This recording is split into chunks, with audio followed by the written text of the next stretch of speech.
따사로운 햇살과 시원한 바람, 자전거 타기 좋은 계절이죠. 하지만 속도를 만끽하다 보면 자칫 사고로 이어질 수 있습니다. 어디에서 자전거 사고가 많이 나는지 또 어떻게 예방해야 하는지 알아봅니다. 친절한 뉴스 김세희 기자입니다.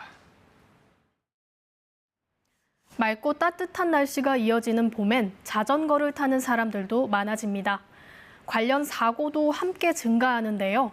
실제로 5월엔 3월에 비해 자전거 사고가 60% 넘게 늘어나는 것으로 나타났습니다.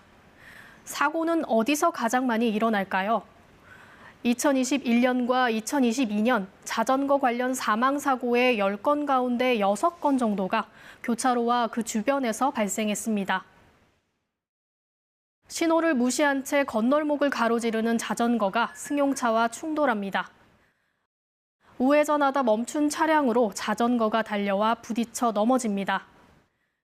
자전거 옆으로 빠르게 지나는 차들이 아슬아슬해 보이지만 사고는 자전거 도로보다는 교차로에서 더 많이 납니다. 교차로에서 차와 자전거가 서로를 보지 못해 부딪히거나 자전거가 신호를 어기고 횡단보도를 건너다 사고를 당하는 경우가 많았습니다. 일단 교차로는 차와 사람, 자전거 모든 차량이 교차하는 가장 위험한 장소입니다. 특히 야간의 경우에는 식별 자체가 불가능하기 때문에 빠른 속도로 주행하는 차량과 사고가 발생이 된다면 참혹한 결과가 나올 수밖에 없습니다.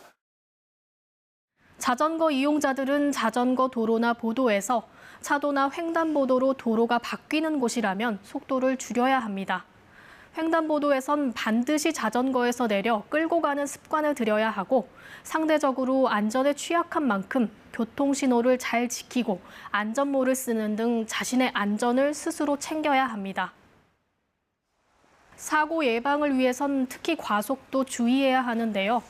2020년부터 3년 동안 서울 한강공원에 접수된 자전거 사고 300여 건 가운데 절반 이상은 안전속도인 시속 20km를 넘긴 과속으로 인한 사고로 추정됩니다.